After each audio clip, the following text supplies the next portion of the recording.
んだ。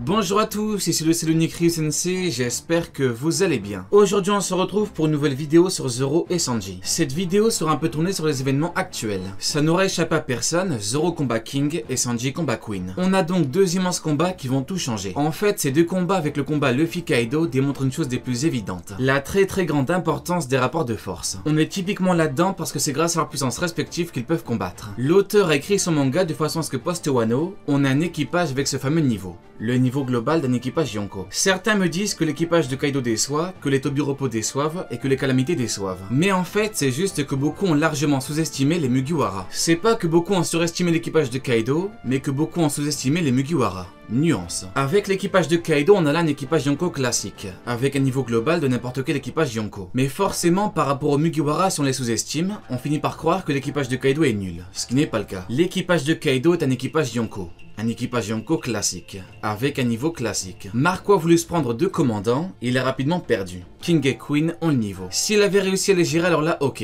Mais ce n'est pas le cas. Donc oui, il n'y a aucun problème par rapport à l'équipage de Kaido.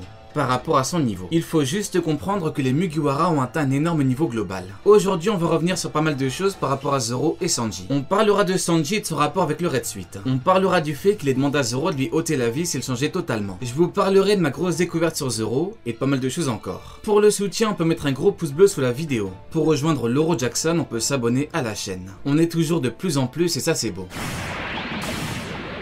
Ce qu'il faut savoir, c'est qu'en mettant la combinaison, il a mis ses fiertés de côté. Il a dit qu'il ne la mettrait pas, mais il l'a mis. C'est donc très clair. Mettre ses fiertés de côté, ça peut être important pour ne pas perdre la vie. Ça peut aussi être important pour pouvoir aider ses proches. Il l'a fait au début de Wano, puis il l'a fait sur Nigashima. Maintenant, ça montre quelque chose de fort. Il est prêt à le faire pour sauver ses amis. C'est quelque chose de bien parce que ça prouve qu'ils peuvent compter sur lui. Zoro a fait la même parce qu'il a demandé à Mihawk de l'entraîner. D'ailleurs, Mihawk l'avait rejeté parce que la fierté c'est important. Par contre, Mihawk a compris quelque chose. Zoro voulait devenir plus puissant pour ses amis. Il n'est plus chasseur de pirates. Désormais, il est un pirate. Zoro est un pirate et c'est un second. Zoro représente le second parfait par excellence. Il fait tout pour devenir plus puissant pour ses amis et son équipage. Sanji le Red Suite c'est pareil. C'est pareil parce qu'il l'a utilisé. En détruisant la combinaison, il perd le fait d'être plus puissant. Il s'est incorporé les pouvoirs du Red Suite, mais la combinaison le rend bien meilleur. On se rappelle de la Tea Party, ses frères avaient besoin des combinaisons. Donc il a détruit quelque chose qui le rendait bien meilleur. C'est comme si Zoro détruisait Enma de son plein gré. Là où Zoro a eu Enma, Sanji a eu le Red Suite,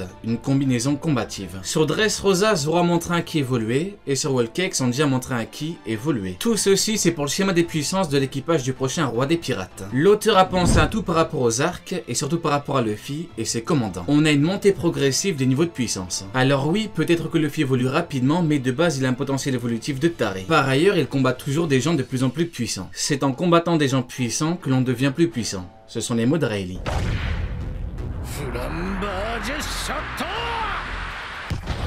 Maintenant, le truc, c'est qu'il a perdu la combinaison, mais son corps est bien meilleur. Il a perdu quelque chose, mais son corps a évolué. Désormais, il est bien plus résistant, donc bien plus puissant. C'est simple, désormais, il frappe bien plus fort. C'est une question de logique. On frappe plus fort avec du acquis de l'armement, parce que le acquis de l'armement, c'est du acquis de renforcement. On renforce le point est plus dur, donc le coup est plus puissant. C'est comme si on frappe avec un bâton de bois, puis avec une barre de fer. La barre de fer est bien meilleure. C'est totalement différent, donc la résistance de Sanji fait qu'il est bien meilleur. Bien meilleur, bien plus puissant. Ses jambes et ses pieds sont plus résistants, donc il va frapper bien plus fort. Ça va vraiment tout changer parce que de base, il frappe très fort. Mais alors maintenant, c'est n'importe quoi. Ses coups vont être hyper puissants. Queen est connu pour être résistant, et même hyper résistant, donc quand Sanji le battra, il prouvera qu'il peut faire mal à n'importe qui dans un vrai combat. C'est la caractéristique de quoi? Eh bien c'est la caractéristique des niveaux commandant amiral. Un niveau commandant amiral peut faire mal à n'importe qui, Yonko compris, dans un vrai combat. Alors qu'un niveau vice commandant, c'est différent. Le niveau est tellement inférieur que dans un vrai combat, il se fait écraser. Un niveau commandant amiral n'a que très peu de chances de gagner contre un Yonko, mais il peut lui faire mal, et dans l'absolu il peut gagner. One Piece c'est pas A est supérieur à B, donc B n'a aucune chance. One Piece est A est supérieur à B, mais B peut gagner. Zoro a attaqué Kaido et lui a fait une très grande cicatrice, ce qui l'a fait saigner. Un niveau commandant peut faire très mal à un niveau Yonko, et Zoro était KO. Maintenant, bien sûr qu'une victoire c'est très compliqué. Bien évidemment. En tout cas, une fois que Sanji aura gagné, il sera au sommet de la piraterie.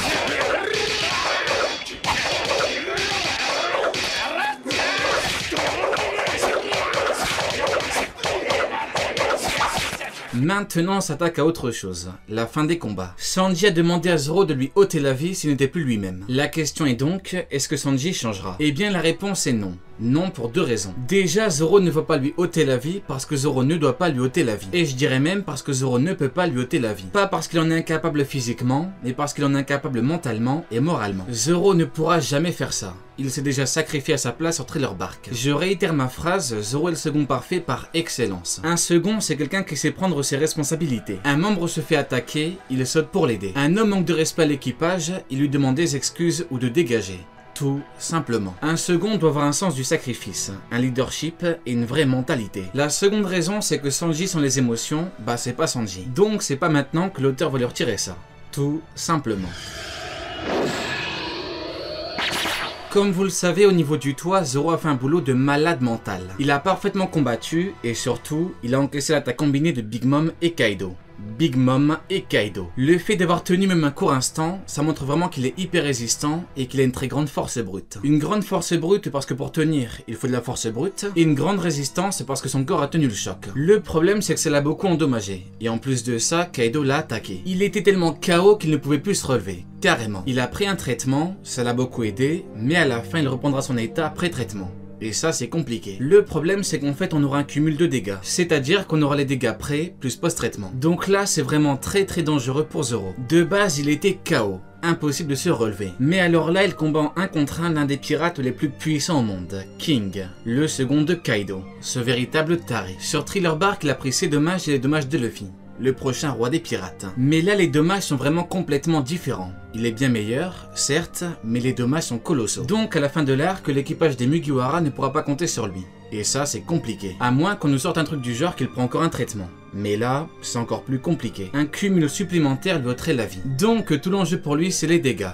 Il ne doit pas en subir beaucoup contre King. Le problème c'est justement qu'il combat King qui est l'un des pirates les plus puissants au monde. On l'a déjà vu beaucoup de fois, il n'y a pas de grosse différence de niveau entre les seconds d'équipage. Les seconds d'équipage d'empereur. Donc à la fin de l'affrontement, Zoro sera bel et bien dans ce groupe de monstres. On a déjà vu à quoi ressemblait Katakuri. Katakuri qui représente justement ce niveau. Donc Zoro va vraiment galérer pour gagner. Luffy est tellement galéré qu'il a sorti 2 évolutions. Une forme hyper rapide et une évolution d'observation. Zoro peut dire merci pour Enma, mais ça ne suffit pas. Bien sûr que non. Il doit battre King sans se manger d'énormes coups. Sinon il aura un pied ennemi dans la tombe. Qu'on soit très clair, le cumul va quasiment lui prendre la vie. C'est pour cela qu'il a besoin de quelque chose. Une puissance hors du commun. Une puissance telle qu'il sera en mesure de vaincre King avec une technique. Une technique surpuissante. J'ai découvert quelque chose d'énorme par rapport à Zoro. Comme vous le savez, je parle souvent du fait qu'il existe plusieurs puissances. La puissance démoniaque, divine, technologique ou encore mythologique. La puissance divine semble être liée au acquis des rois. La puissance démoniaque semble être liée au acquis de l'armement. La technologie des Germas est technologique, tout ça.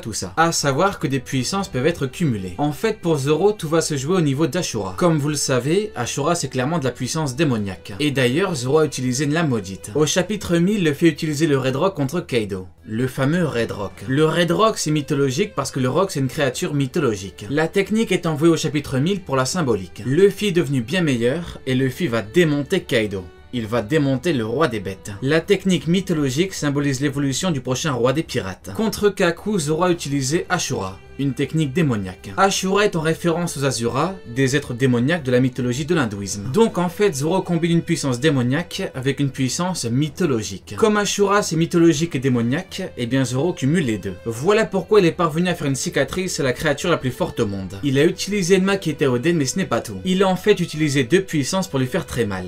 La démoniaque et la mythologique. Même si Zoro était quasiment KO, il a envoyé un gros coup à Kaido. Et ça c'est fort. Donc en fait Zoro sait déjà comment combiner ces 2 puissances. Et ça c'est incroyable. Zoro est un immense combattant qui s'entraîne énormément. Il est le Mugiwara qui s'entraîne le plus, indéniablement. Il s'entraîne beaucoup depuis qu'il est tout petit, ce n'est pas terminé. Imaginez ça. Sur Enies Lobby il a maîtrisé Ashura. Sur Alabasta, il avait carrément utilisé du acquis de l'armement. Ce mec est complètement fou. Donc en fait, le secret pour Zoro, c'est une combinaison. Puissance démoniaque et mythologique. Luffy égale puissance mythologique et divine. Zoro égale puissance mythologique et démoniaque. On termine le trio, Sanji égale puissance technologique et démoniaque. Voilà pourquoi Zoro va démonter King qui est un second empereur. La technique sera tellement phénoménale que King sera KO. Katakuri égale esquive, King égale défense. Démonter King revient à valider le fait qu'on a une énorme force de frappe. frappe. Marco a combattu King et pourtant King n'a rien. Il n'est même pas blessé. En fait, chaque seconde empereur a une excellente caractéristique. Marco se régénère parfaitement, Katakuri esquive parfaitement, King encaisse parfaitement. L'erreur de Marco aurait été de croire qu'il peut gérer King et Queen en même temps. Les deux calamités. C'est quasi impossible pour un niveau commandant amiral de vaincre deux niveaux commandant amiral. Voilà pourquoi un niveau commandant amiral n'a quasiment aucune chance contre un niveau Yonko. Un niveau Yonko égale deux niveaux commandant amiral. Pour démonter King, il faut une énorme force de frappe. Marco contre King sera un combat très long, et ce pour une raison très simple. Marco n'a pas une force de frappe suffisante. Il est un combattant complet, mais il gagne en plusieurs coups. Zoro n'enchaîne quant à lui pas vraiment. Il est plus dans le « je donne tout en technique finale ». Contre King, Zoro montrera une immense force de frappe. Ça paraît fou parce que Marco est le second Newgate, mais Zoro aura une bien meilleure force de frappe. La comparaison en technique Zoro contre Bluebird montrera qu'il n'y a aucun doute. C'est très simple, Zoro est capable de vaincre n'importe quel second empereur. Allez, Diane, tu n'auras pas regardé mes vidéos pour rien.